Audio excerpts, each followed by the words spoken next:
Marcus Tullius Cicero, Epistulae Ad Atticum, Episode 18.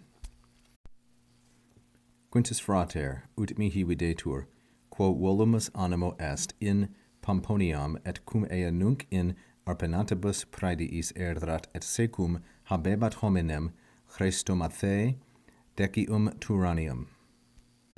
In this part of the letter, Cicero moves on to talk about some aspects of family life. Quintus frater, my brother Quintus. The Q here is an abbreviation for Quintus, just as D here is an abbreviation for Decius or Decius, sometimes for Decimus, like so. So my brother Quintus, Quintus frater, and this is masculine singular nominative as the subject. My brother Quintus, ut mihi videtur, as he seems to me, as I see it, by my perspective, quo animo, is in the mindset, quo animo est, has the attitude we desire, volumus, toward Pomponia. Grammatically, what we have here is an ablative of description, animo, masculine, singular, and ablative. Est has as its subject Quintus frater, as I said. So Quintus frater is of a mindset or in the attitude, and then we have quo volumus, the relative clause. This is a good example of how antecedents in Latin, as in Greek, has to do with grammatical or logical antecedents and nothing to do with the arrangement of the words. Here we have the pronoun quo and the clause it introduces, the relative clause quo volumus, coming before the noun which it replaces, namely animo. So the noun animo is replaced by the pronoun quo, the relative clause, but it comes before the word. This is no problem in Latin. So brother Quintus, so he seems to me, has the attitude in Pomponiam, toward Pomponia, that we desire.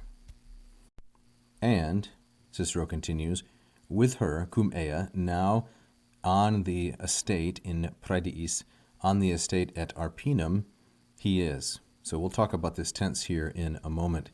First, we must note that the subject of erat is frater. It continues over from the previous clause. The tense here, est, is used in the letter because at the time of Cicero's writing, he believes that Quintus's attitude at the time of Atticus's reception will be the same as it is at the time of his writing, and therefore Cicero puts it into the present tense. So at the time that Atticus reads it, Cicero is confident Quintus will still have that attitude. But this one, though, is put into the imperfect tense in an epistolary usage, because Cicero says, and with her now on the estate at Arpinum, he was. Now the erat here, the imperfect tense, is used because there are two different perspectives here.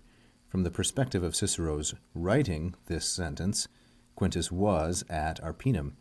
But from the perspective of Atticus's reception of the letter, he may not have been there by the time that Atticus received it. And this is why Cicero uses here the imperfect tense rather than the present tense. And finally, the third verb, habebat, of which Quintus frater is the subject. So we have est, erat, and habebat. And with himself, with him, the se here refers to Quintus, he had, habebat, a man, hominem, a man named Decius Turanius. And both of these are masculine, singular, and accusative. They are in apposition with hominem, one noun restating another noun. And here is actually a Greek adjective, Chrestomathae, which is describing hominem. Before we talk about Chrestomathae, let's look again at the three tenses. Present tense, est, because Cicero is confident that Quintus's attitude will persist even at the time of Atticus's reception of the letter. Erat and habebat are imperfect because they may have already changed from the perspective of Atticus when he receives the letter. That is, Quintus may have left the estate at Arpinum, and he may no longer have this gentleman Decius Turanius with him by the time Atticus receives the letter. For the meaning of Chrestomathae, I will just cite here the Liddell Scott and Jones Greek-English lexicon, which cites this particular passage, in fact. A Chrestomathae is an adept, someone who's very capable in polite learning.